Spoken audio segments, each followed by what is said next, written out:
मानदेय नहीं दिया गया, ठीक है। तो मैं आपसे पूछना चाह रही कि ये अप्रैल माह का मानदेय अपन ने इनको अगर नहीं दिया तो ये नहीं देने का क्या कारण है? नहीं, वर्तमान में मैडम जिस हेड से उनका पैसा निकलता है, ठीक है, 2773-42,009 हेड है, उनके एम्प्लॉय कोड इसमें बने हुए हैं, ठीक है। तो उस हेड में राशि 5 रुपये उपलब्ध, मतलब राशि उपलब्ध नहीं है। हाँ। और अभी अच्छा रुको, राशि उपलब्ध क्यों नहीं है? ये वहाँ ये ग्लोबल बजट है, हाँ। भोपाल से ही इसमें बनता है राशि। और अभी जस्ट आपका फोन आया उसके बाद मैंने भोपाल जेडी फाइनेंस से भी बात किया है, हाँ। तो ये पुनर्नियोजन के लिए फाइनेंस में प्रकरण गया हुआ है, पुनर्नियोजन। अच्छा। बजट पुनर्नियोजन में गया हुआ है, तो जैसे ही राशि उसमें बजट पुनर्नियोजन हो जाएगा, हाँ। तो इस रेट रिचार्ज हो जाएगा, और हेड रिचार्ज होने के बाद में इनका भुगतान नहीं, अच्छा मुझे ये बताओ, अगर ये रिचार्ज नहीं हुआ तो ये बड़वानी का कैसे हो गया, धार का कैसे हो गया, झाबुआ का कैसे हो गया?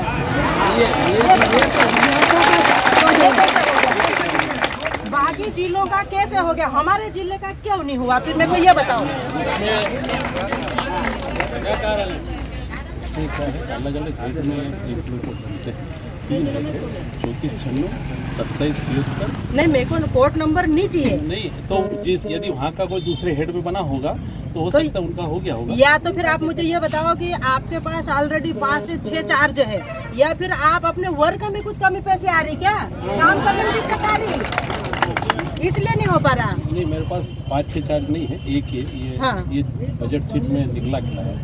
हाँ, तो मतलब कुछ आपके काम में कुछ परेशानी आ रही, इस वजह से ऐसा हो रहा है? हमने आगे भी मांग कर दी है, मैंने आपको उसका पता। अच्छा ठीक है। अच्छा, अब मैं आगे ये बताओ कि अप्रैल माह का अगर अपने को नहीं देना था तो इन लोगों से काम क्यों करवाया? नहीं करवाना था। अप्रैल माह में काम करा उन लोगों ने, तो फिर अप्रैल माह का सैलरी आपको देना चाहिए। मार्च का भी बाकी है,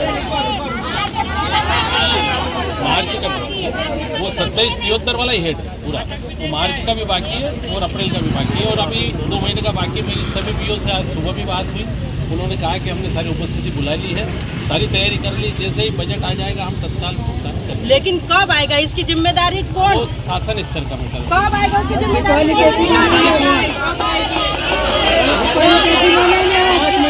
आएगा उसकी जिम्मेदारी कौन? 5 महीने हो गए। अभी वार के दिन है, सबको दिवाली मनाना है, लेकिन इनको तनख्वाह नहीं मिल रही, तो उसकी जिम्मेदारी कौन लेगा? शासन स्तर से बजट आएगा तो नहीं, आप इनको एक बार आश्वस्त करो कि ये कब तक मिलेगा। एक बार और बोलो सर। मेरा एक सर आपसे सवाल है, ये आज हल्ला गुल्ला कितनी बार कर चुके हैं आप? वो पत्रा पत्री की बात कर रहे हो, बजट की बात कर रहे हो, वो ये लोग थोड़ी देखेंगे। रखा आप लोगों ने, मैनेज किया, स्कूलों में कहाँ सेट करना, सब आप लोगों के माध्यम से हुआ, ठीक है। गवर्नमेंट का काम है पैसा देना, तो बात तो गवर्नमेंट से आप करोगे ना, आप लोग थोड़ी करेंगे। मेरा एक निवेदन ये था सर, मेरा ये मानना है 3000 अतिथि लोग हैं यहाँ पर जिले में, कई कितने लोग कितनी बार आप लोगों के पास आ चुके हैं, और ये पूरी समस्या हम लोग शिक्षा विभाग की पहले भी हम लोग शिकायत कर चुके हैं। ये जो आपका जो बजट आता है, पता नहीं है आप लोग या फिर कोई मिलकर कहीं और गबन होता है। एक सेकंड सुनो, इनका जो बजट आता ना तो कुछ लोगों को डल जाता और कुछ लोग बच जाते, सही है ना? तो ये कुछ लोगों का क्यों डल जाता? वो सेटिंग से डलता। 2-3 है, आप अकाउंटेंट को बुलाओ, सेटिंग से डलता वो। दूसरी बात सुनना, जो अतिथि शिक्षक, सुनो, जो अतिथि शिक्षक नियम में भी नहीं आ रहा, पात्रता में भी नहीं आ रहा, बीएड भी नहीं है, उसके बावजूद भी वो नौकरी कर रहा और समय पे वेतन ले रहा कि नहीं ले रहा? ये पूरा नियम के विरुद्ध अतिथि शिक्षक का ये जो चल रहा, इसकी मैं बहुत जल्दी जांच बिठाने वाली हूँ। और मैं अभी यहाँ पे बोल सकती, लेकिन मैं बोलूँगी नहीं। कितने लोग अतिथि शिक्षक में ये नियम के विरुद्ध तनख्वाह ले रहे और टाइम टू टाइम ले रहे, लेकिन हमारे असली काम करने वाले, मेहनत करने वालों को तनख्वाह नहीं दी जा रही। ये सरकार पूरी तरह से नाकामी है, विफलता है, ये सब इनके सामने आज दिखाई दे रहा। और आप सुन लो, पूर्व मुख्यमंत्री शिवराज सिंह चौहान ने क्या कहा था? समान वेतन समान कार्य, कहा था कि नहीं कहा था? तो फिर समान वेतन समान कार्य कब मिलेगा? 5-5 महीने हो गया, 8-8 महीने हो गया, अभी तक तनख्वाह नहीं मिली। और ये झूठी सरकार है। इस तरह से हमारे आदिवासी समाज भाई या अन्य वर्ग के भाइयों जिसको इस तरह से गुमराह कर दी है और काम ले रही है, और काम लेने के बाद में जब पैसे की बात आती है, सैलरी देने की बात आती है, तो ये अपने कौन से कोड नंबर बता के अपना पल्ला झाड़ने में लगे ले। सही है। तो मैं सहायक आयुक्त महोदय से निवेदन करूंगी कि आप हमारे अतिथि शिक्षक को कब तक तनख्वाह दी जाएगी, इसकी बात सबके सामने रखें। रखिए।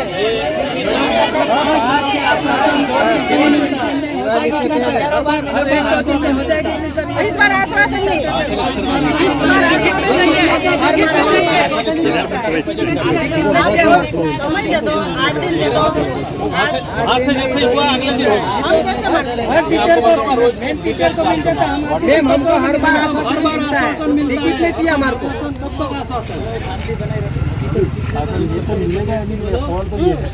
मिलेगा या नहीं मिलेगा सर? वेतन मिलेगा, काम किया तो मिलेगा। ये तो अभी है, वो बजट भी है।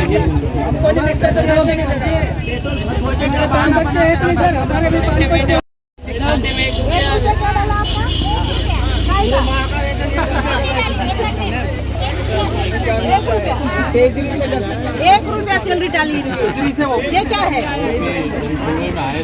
₹1 सैलरी अतिथि शिक्षक को ₹1 सैलरी डाली।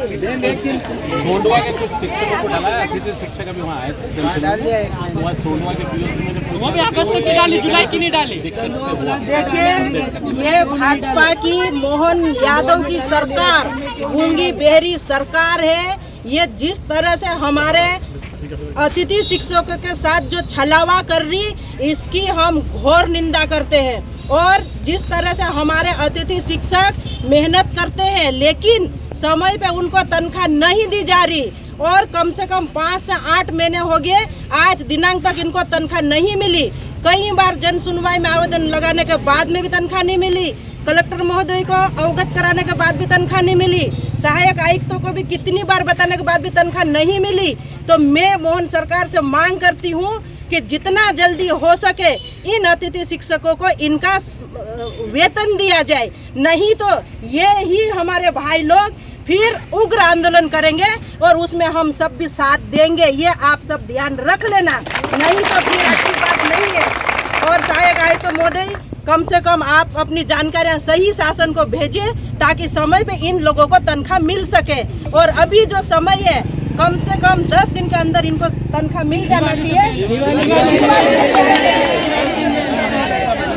कम से कम 5 दिन के अंदर तनख्वाह मिलनी चाहिए। अगर 5 दिन के अंदर तनख्वाह नहीं मिली तो नया आंदोलन करेंगे। ठीक है।